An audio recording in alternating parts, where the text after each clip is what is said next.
মধ্যপ্রদেশের গোয়ালিয়র শহর প্রসিদ্ধ তার প্রাচীন দুর্গ, তানসেনের জন্মস্থান, পুরনো মন্দির, সিন্ধিয়াদের রাজপ্রাসাদ ও আকর্ষণীয় সমৃদ্ধশালী ইতিহাস, সংস্কৃতি আর ঐতিহ্যের মেলবন্ধনের জন্য। 12 শতক থেকে ভারতের বহু শক্তিশালী সাম্রাজ্যের উত্থান পতনের সাক্ষী এই গোয়ালিয়র দুর্গ ও তার ঐতিহাসিক জায়গাগুলো একদিনে ঘুরে দেখব আমরা। তাহলে চলুন ওয়েফেয়ারার্স ফুটপ্রিন্টের সাথে এই শহরের ঘোরাঘুরি, খাওয়া দাওয়া ও থাকার জায়গা নিয়ে থাকলো আজকের কমপ্লিট ট্যুর গাইড।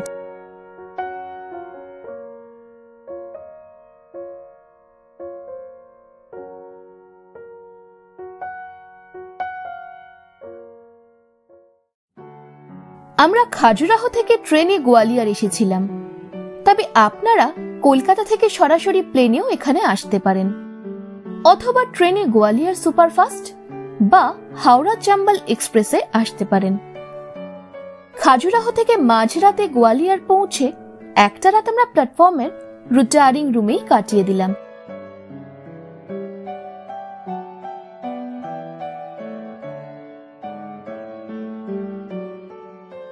রিটায়ারিং রুমটি 1 নম্বর প্ল্যাটফর্মের ঠিক ওপরেই।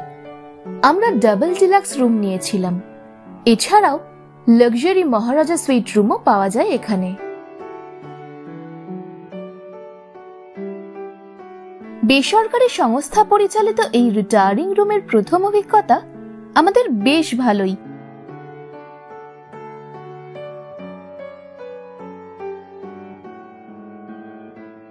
পরিষ্কার পরিচ্ছন্ন রুম, বিশাল বিছানা, extra bed, AC, geyser, TV, intercom, সুন্দর ওয়ার্ড্রপ, সব মিলিয়ে দারুণ সুব্যবস্থা।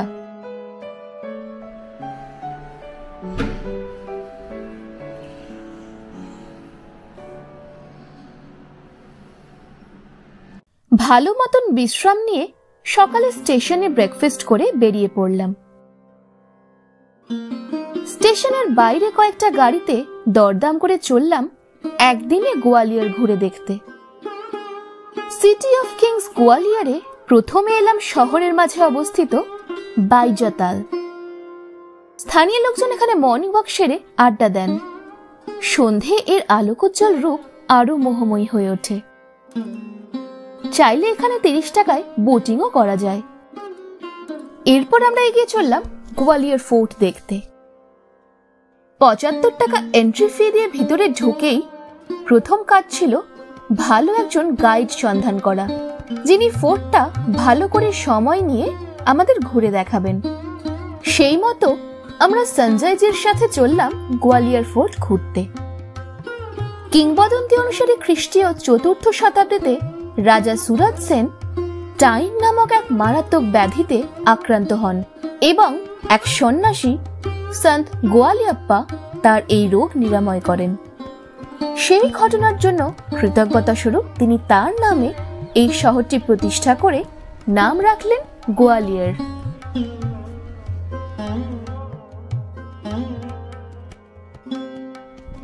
সঞ্জয়বাবু প্রথমেই নিয়ে এলেন এই ফোর্টের সব থেকে গুরুত্বপূর্ণ মান সিং প্যালেসে।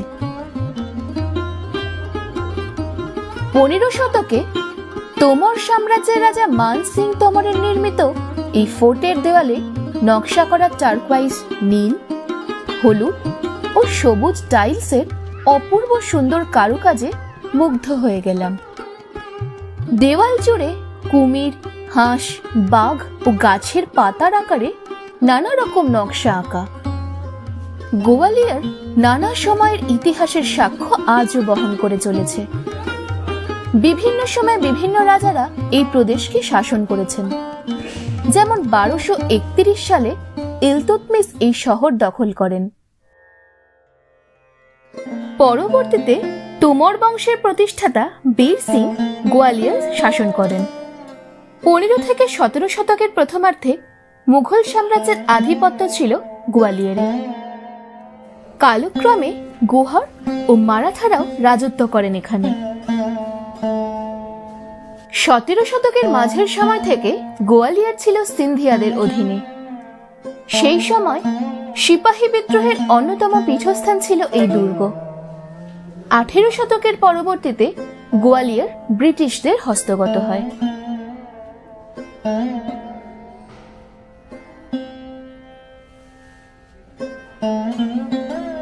নানা রকম নকশা, রাজপুতদের চিহ্ন ও জাফরিতে সাজানো মান মন্দিরের মূল রাজদরবারটির চারদিক ঘুরে দেখতে লাগলাম।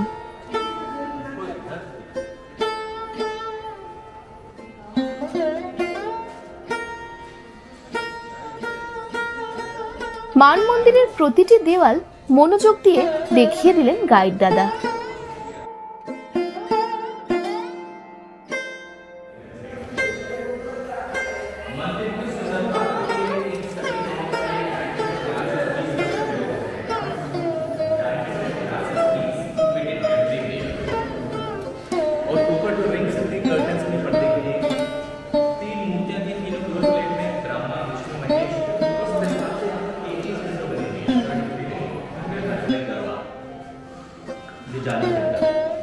फिर उसके बाद ये जो प्लेन वाली बना के यहाँ पर शीशे लगे रहते थे, जब आने की वजह संगीत था। क्या आपके पास इंस्ट्रूमेंट है, उसी प्रकार के इंस्ट्रूमेंट गाने यूज करते थे, तो आधे रानियाँ संगीतकार को देखते थे और संगीतकार रानी को नहीं देखते थे, क्योंकि इंडियन और राजपूत ट्रेडिशन हम कुछ जाने के अंदर देखें तो डांसर्स फिगर्स बनी हुई है। ये फिगर्स उसी समय के जिस समय स्नान को बनाया गया।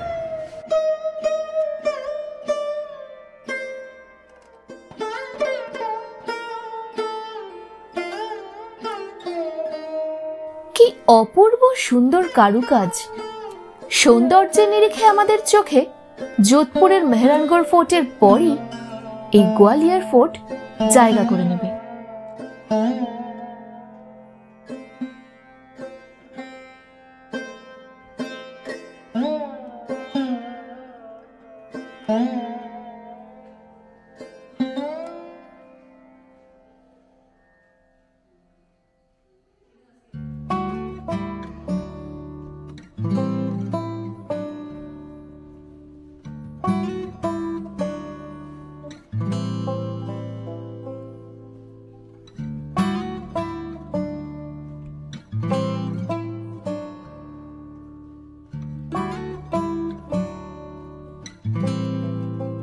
এই ফোর্টের প্রতি কোণায় লুকিয়ে আছে অজানা ইতিহাস।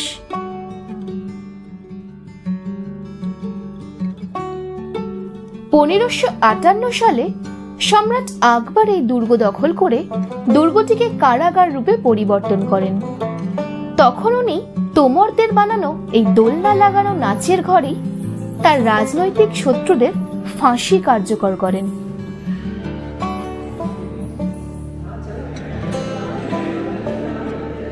একটা ছোট্ট জানলা দিয়ে বাইরে পুরো গোয়ালিয়র শহরের প্যানোরামিক ভিউ দেখলাম।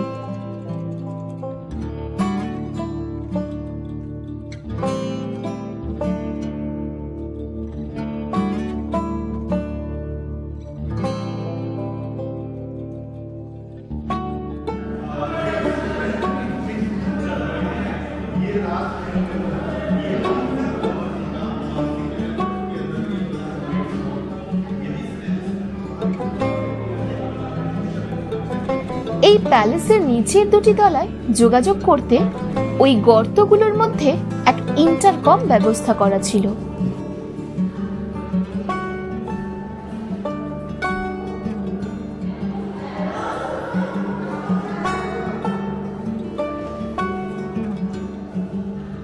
আমরা প্যালেসের ঘোরাঘুরি শেষ করে বেরিয়ে এলাম পাশের অংশগুলো ঘুরতে।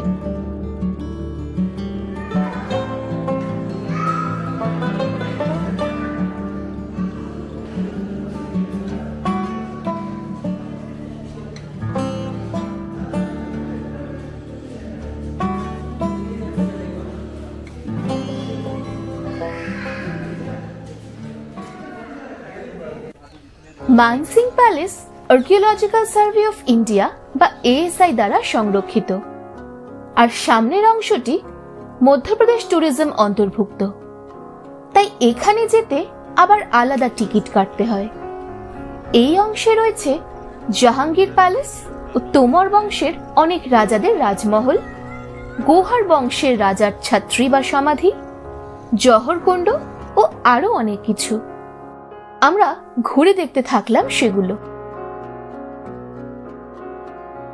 বাঁদিকের এই মহলটির নাম করণ মহল, যা তোমর বংশের রাজা কীর্তি সিং তৈরি করেন।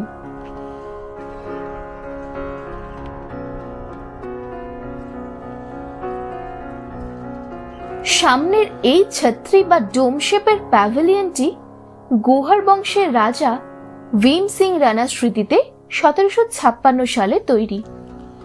উনি 1740 সালে এই দুর্গ মুঘলদের থেকে জিতে নেন। এই ছত্রির পাশেই একটি ছোট্ট জলাশয় ভীমতাল বানান। কথিত আছে সেখানে কোনো এক সময় নাকি জহরব্রত পালন করা হয়েছিল।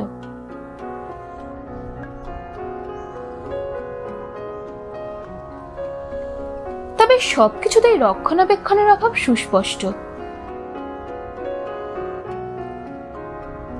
এই প্রাসাদের মাঝের সুন্দর জলাশয় বড়ই সুন্দর।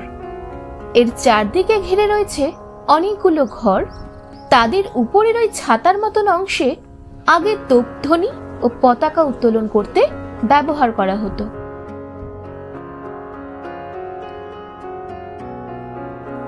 অনেকেই এই অংশে নানা কারণে আসতে চান না, তবে এখানে না আসলে গুজরি মহল সহ গোয়ালিয়র শহরের ভিউটি মিস করে ফেলবেন। এর নিচে গুজরি মহলটি রাজা মান সিং তার স্ত্রী মৃগনায়নীর আবদারে বানান। ভিন্ন প্রাসাদ ছাড়া গুর্জর রাজকন্যার আরো আবদার ছিল রাইন নদীর জল পান করা।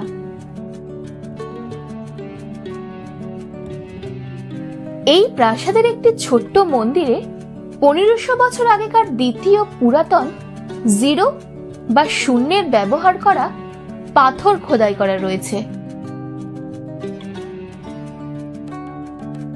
সেখানে এই দুর্গ জুড়ে ছড়িয়ে ছিটিয়ে থাকা হিন্দু, জৈন ও রাজকীয় স্থাপত্যের নিদর্শন সংরক্ষণ করে রাখা আছে।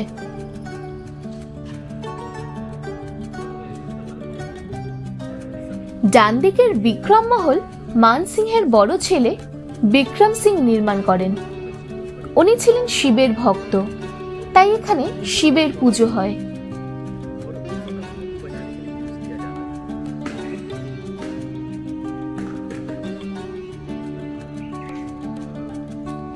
তবে মুঘলদের আমলে এই জায়গা নামাজ পড়তে ব্যবহৃত হতো।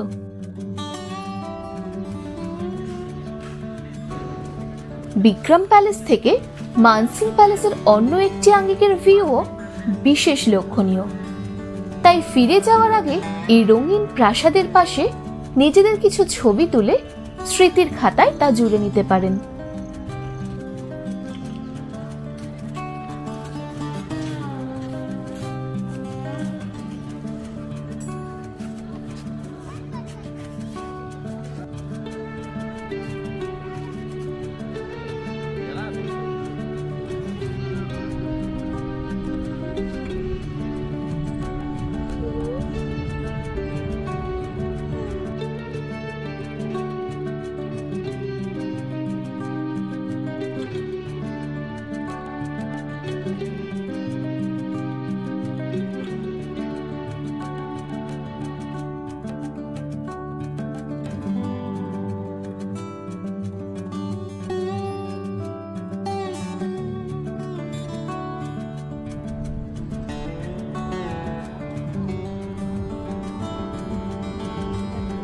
গোয়ালিয়র ফোর্ট জুড়ে প্রচুর হিন্দু, জৈন আর শিখ স্থাপত্যের নিদর্শন দেখা যায়।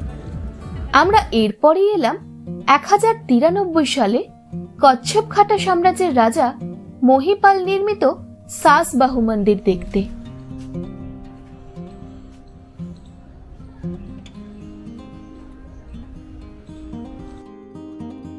মন্দিরের আসল নাম সহস্রবাহু হলেও পরবর্তীতে লোক মুখে তা সাসবাহু মন্দির নামেই পরিচিত হয়।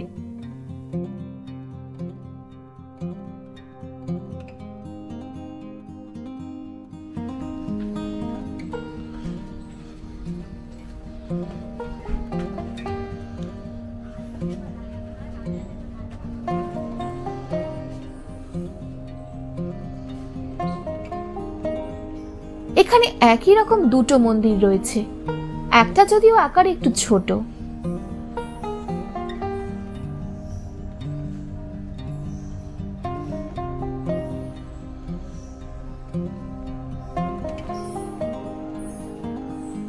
বড় মন্দির জুড়ে রয়েছে ব্রহ্মা, বিষ্ণু ও সরস্বতীর সুন্দর মূর্তি।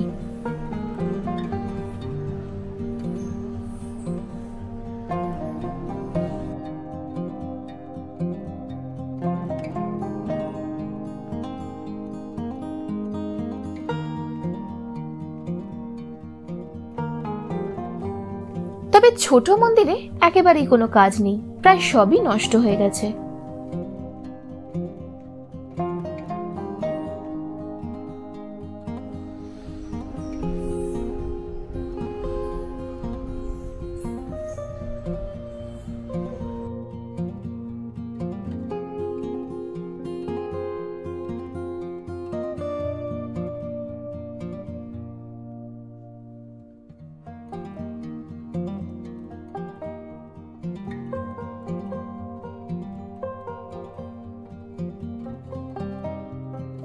মন্দিরের ছাদের স্তরে স্তরে গোলাকার কারুকাজে মুগ্ধ হতেই হয়।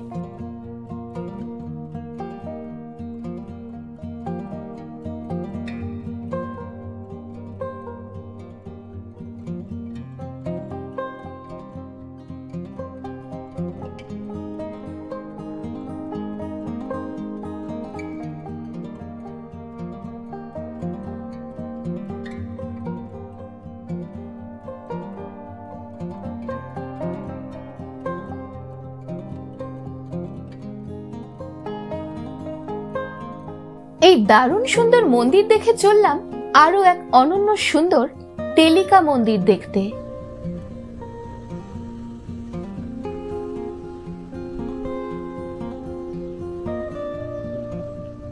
তেলিকা মন্দির গোয়ালিয়র দুর্গের মধ্যে অবস্থিত একটি হিন্দু মন্দির, যা শিব, বিষ্ণু এবং মাতৃকাদের উদ্দেশ্যে উৎসর্গীকৃত।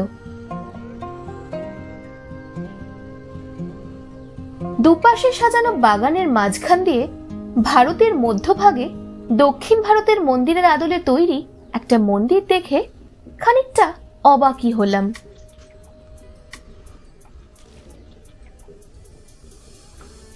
এটি নাগারা শৈলী এবং ভালভি প্রাসাদের স্থাপত্য শৈলীর সংমিশ্রণ ও মন্দিরটির ভিত্তি গুর্জর প্রতিহার গোপাগিরি শৈলীর উত্তর ভারতীয় স্থাপত্যের উপর তৈরি।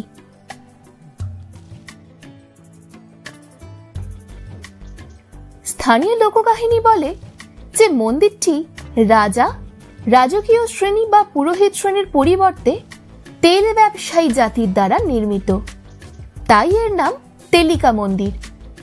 এতে সাধারণ বর্গক্ষেত্রের পরিবর্তে একটি আয়তক্ষেত্রাকার গর্ভগৃহ রয়েছে। তবে বর্তমানে এই মন্দিরে কোনো দেবতার পুজো হয় না, কারণ 1232 সালে ইলতুৎমিশের আক্রমণে মন্দিরটি ভয়াবহ ক্ষতিগ্রস্ত হয়।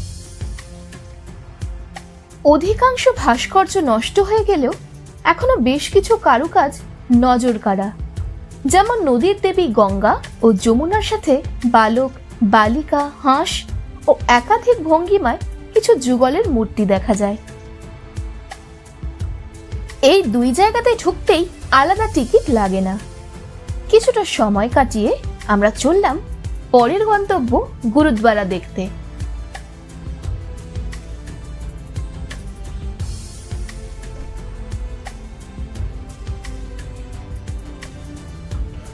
গুরুদ্বারা দাতা বন্দি ছোর 1970 সালে ষষ্ঠ শিখ গুরু হরগোবিন্দ সিং এর উদ্দেশ্যে তৈরি।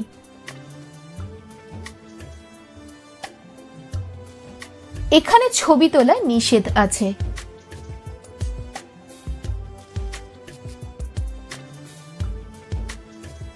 আমরা হাত পা ধুয়ে মাথা ঢেকে এই শান্ত সুন্দর গুরুদ্বারাটি ঘুরে দেখলাম।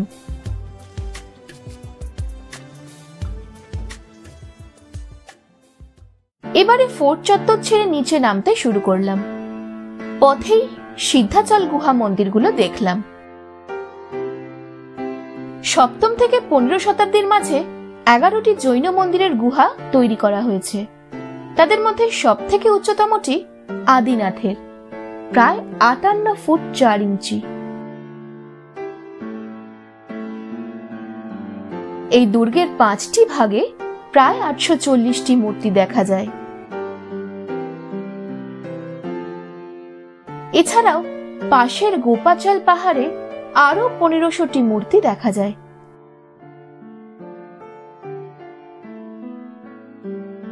যদিও 1527 সালে মুঘল আক্রমণে অনেক মূর্তি ধ্বংস হয়ে গেলেও এখনো যা অবশিষ্ট তাও কম কিছু আকর্ষণীয় নয়।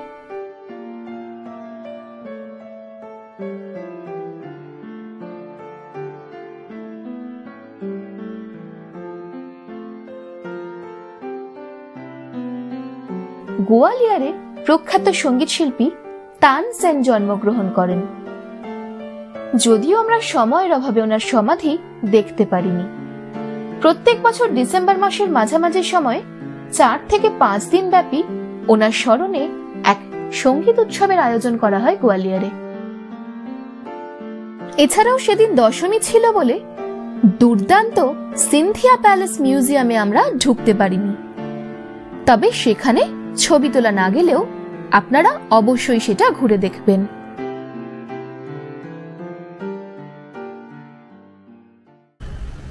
তারপর এলাম লাঞ্চ করতে গোয়ালিয়রের নামি কোয়ালিটি রেস্টুরেন্টে।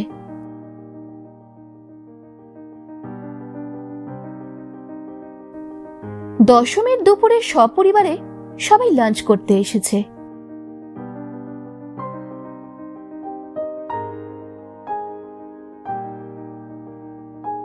অন্দরসজ্জে আভিজাত্যের ছাপ,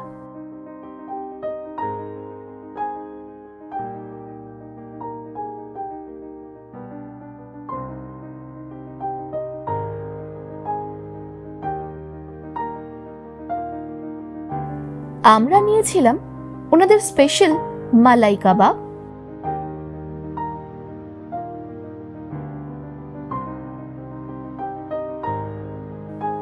দারুণ সুস্বাদু ও নরম।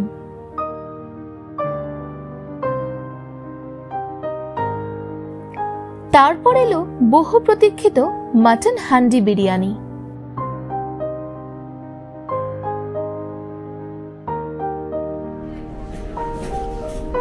পরিচিত কলকাতা বিরিয়ানির স্বাদের থেকে অনেকটাই আলাদা।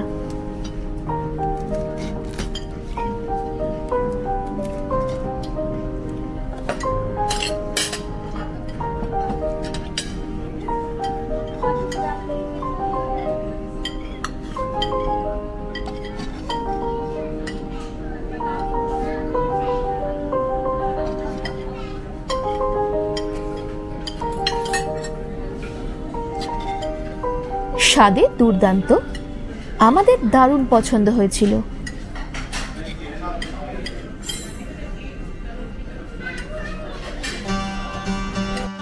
এরপর ফিরে এলাম গোয়ালিয়র স্টেশনে। রিটায়ারিং রুমে বিশ্রাম করে চড়ে বসলাম ট্রেনে পরের গন্তব্য ঝাঁসি ও ওরছার উদ্দেশ্যে। আগামী পর্বে থাকছে সেই সব গল্প কথা। এই পর্ব ভালো লাগলে অবশ্যই মতামত জানাবেন কমেন্ট করে, আর ওয়েব ফরেস্ট ফুটপ্রিন্টের সাথে থাকবেন।